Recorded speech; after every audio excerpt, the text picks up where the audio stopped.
KPBS On Demand is supported by Paint Care, offering households and businesses in California more than 800 leftover paint drop-off sites for recycling. Quantities of 100-plus gallons of paint may qualify for a large volume pickup. Learn more at paintcare.org. Good morning. In the initial publication of today's San Diego News Now, we said the Petco Park vaccination superstation would reopen today. That is not correct. It will reopen on Wednesday. As always, we apologize for the error and will always issue a correction. And now on with today's podcast. Good morning, I'm Annika Colbert. It's Tuesday, February 16th. Chula Vista's coronavirus financial relief funding gets a vote today. We'll have that next, but first, let's do the headlines.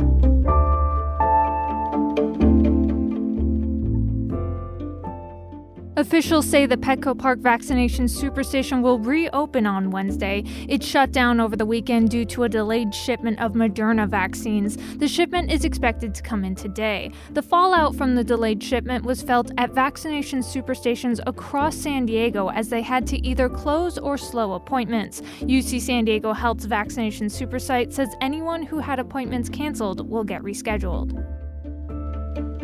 People aged 16 to 64 with certain severe health conditions will soon be able to get a COVID-19 vaccine. But State Health and Human Services Secretary Dr. Mark Galley says the expanded access to vaccines won't start until March 15th due to a scarcity in vaccine supply. Those health conditions include cancer, chronic kidney disease, Down syndrome, and severe obesity. 3 sailors on the San Diego base USS Roosevelt have tested positive for COVID-19 on Sunday, a month into the ship's deployment to the South China Sea. According to the U.S. Navy Pacific Fleet, the sailors were asymptomatic, and they, along with anyone close to them, have been isolated per CDC and Navy guidance. From KPBS, you're listening to San Diego News Now. Stay with me for more of the local news you need. KPBS On Demand is supported by Splatero, helping homeowners pay off debt by offering streamlined access to your home's equity with no additional monthly payments or new debt. Splatero provides a lump sum of payment in exchange for a share of your home's future value. Pre-qualification is available at splatero.com.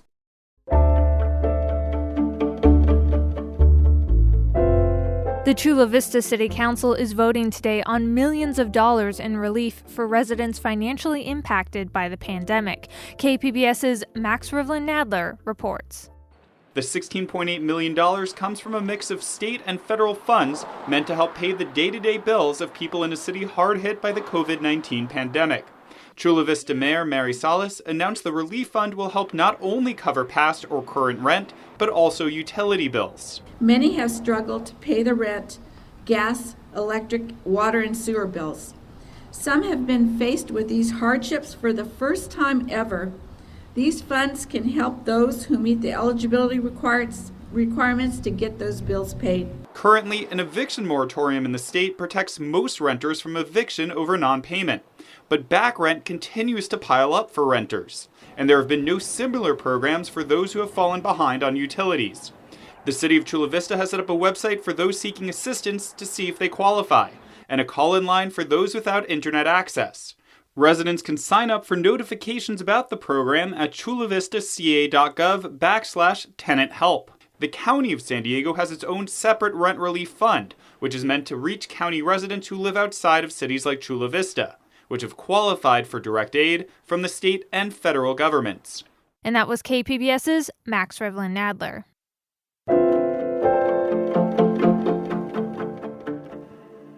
For the third time this month, Feeding San Diego is distributing food to hospitality workers. KPBS's Jacob Ayer reports. Cars lined up at Pechanga Arena Monday for Feeding San Diego's emergency food distribution, specifically targeted to hospitality workers who either lost their jobs or got their hours cut because of COVID-19. Shanice Scott is one of those workers who has experienced economic hardship due to the pandemic's ripple effects. It's been really rough for me personally to maintain employment. I recently started working, and honestly, if I didn't come pick up this food, I honestly wouldn't know where my food would come from until I got paid. One more distribution session for those in the hospitality industry is planned for this month at Pechanga Arena, happening next Monday, February 22nd. And that story from KPBS's Jacob Baer.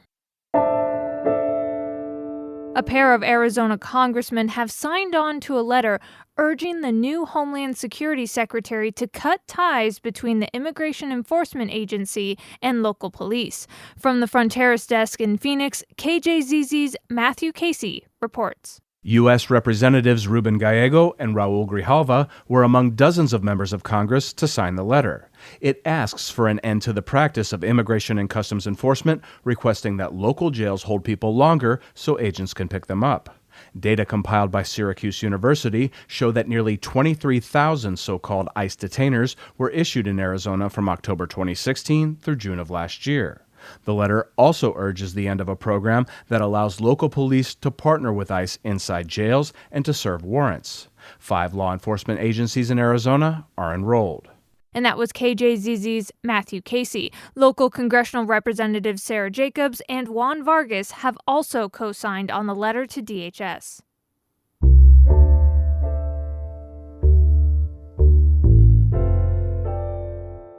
The Biden administration has announced plans to begin processing asylum seekers sent back to Mexico under a Trump-era policy known as the Remain in Mexico program. Some asylum seekers may be able to enter the United States by the end of next week, but others remain stuck. From the Fronteras desk in Hermosillo, Sonora, KJZZ's Kendall Blust reports.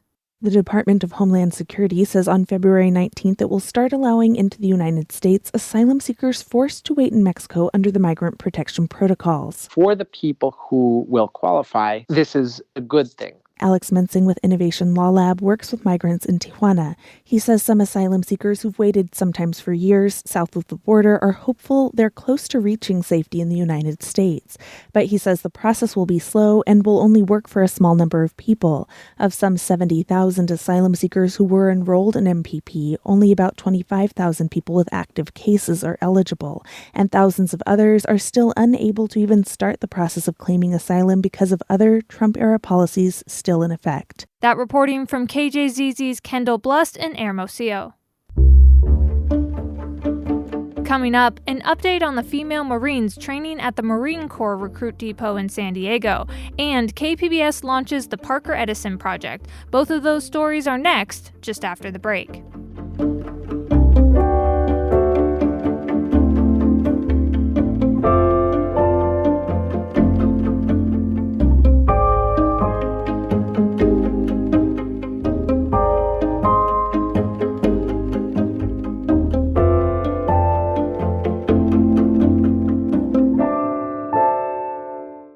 KPBS On Demand is supported by UC San Diego's Art Power, presenting cellist Joshua Roman, performing from his album Immunity, alongside music by J.S. Bach and more. Sunday, June 22nd at UC San Diego's Epstein Family Amphitheater. Reserve your tickets at artpower.ucsd.edu.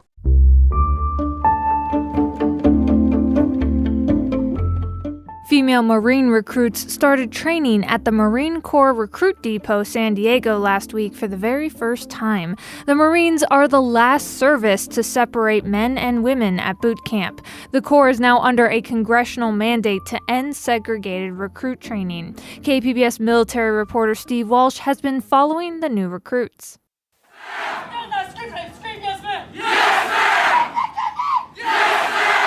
After 2 weeks of isolation under protocols to stop the spread of COVID-19, the first company to include female recruits officially stand at attention. The first in the 100-year history of boot camp in San Diego.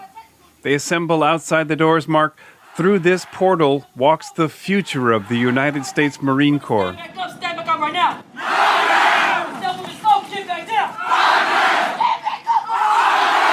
Drill instructor Staff Sergeant Aisha Zatt was brought in from Parris Island, South Carolina, to be part of San Diego's first team of female drill instructors. Parris Island has trained female recruits in separate units since the 1940s. On their first day, Zatt's job was to put both male and female recruits through their paces. Some people haven't gotten yelled at all their whole life.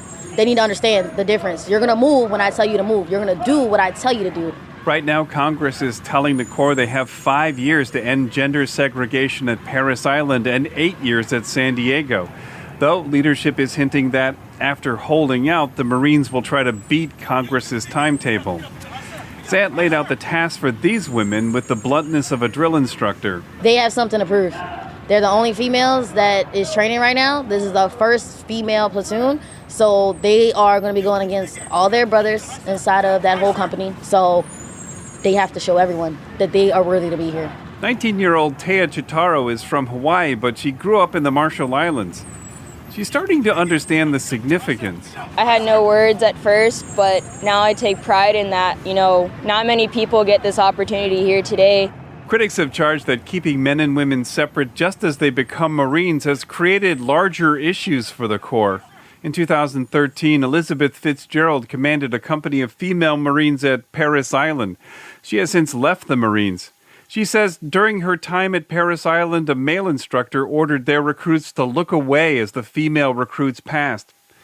Fitzgerald believes the lack of integration led to chronic problems like online scandals where active duty Marines were caught sharing and commenting on photos of female Marines. All of our leadership traits, our leadership principles, our values, all of those the foundation is laid right at boot camp. Only about 9% of Marines are women, the lowest percentage of any service. They're also the youngest service on average. 70% are 24 years old or younger. Fitzgerald says it's not the young recruits, but their leaders who struggle with integrating women at boot camp. The younger generation, I feel like, never has an issue with the change. It's always stems from top leadership.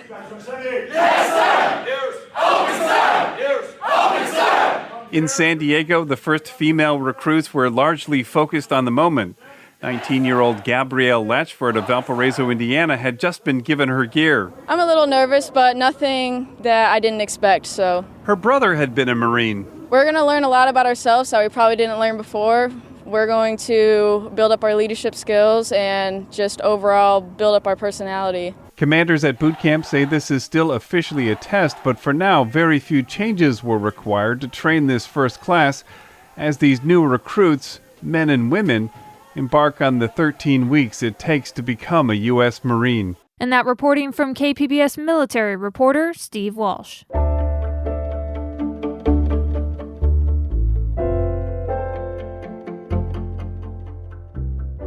What makes culture? That's the question posed in a new KPBS podcast, The Parker Edison Project. KPBS's Maya Trabulsi spoke with San Diego musician and artist Parker Edison about how this project connects the San Diego community. What comes to mind when you think of American culture?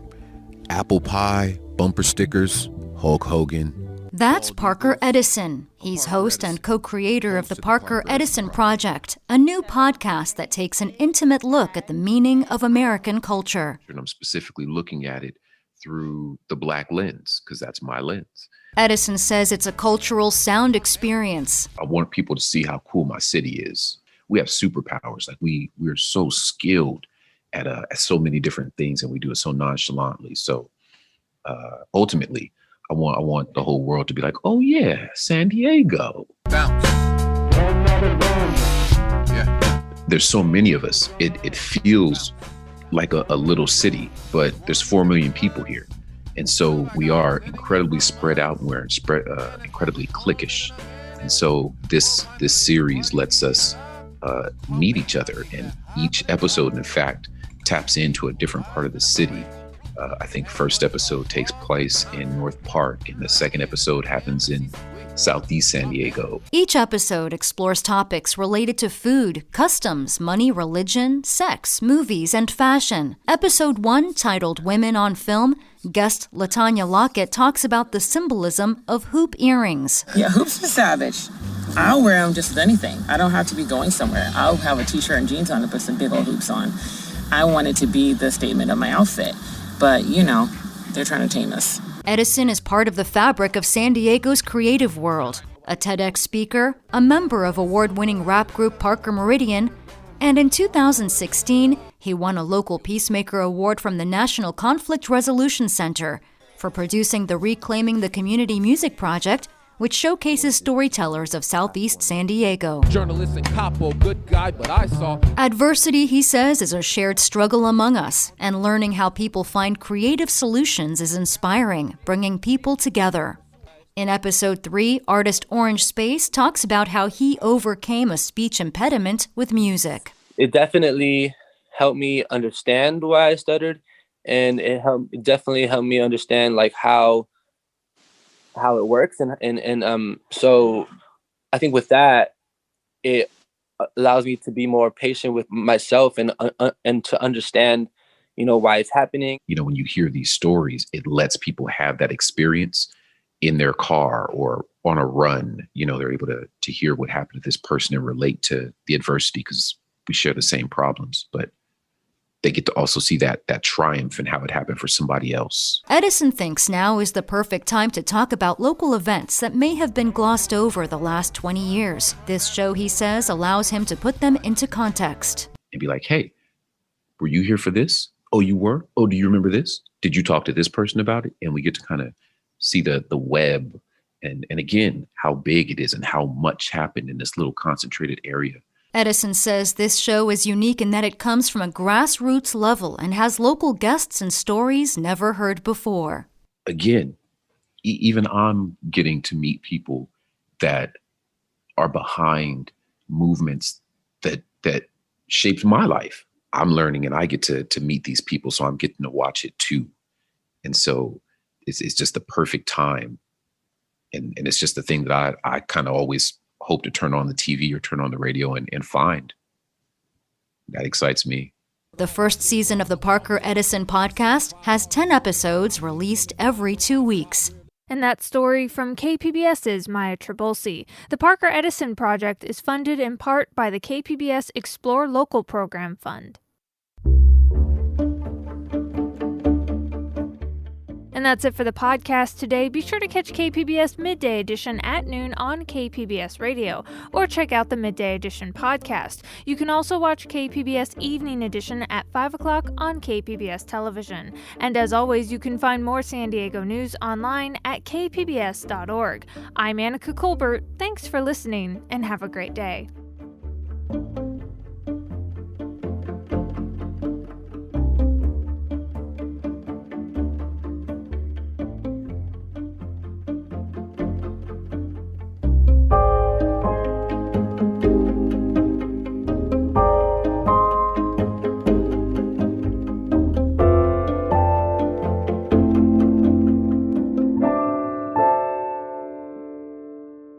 KPBS On Demand is supported by UC San Diego's Art Power, presenting cellist Joshua Roman, performing from his album Immunity, alongside music by J.S. Bach and more, Sunday, June 22nd at UC San Diego's Epstein Family Amphitheater. Reserve your tickets at artpower.ucsd.edu.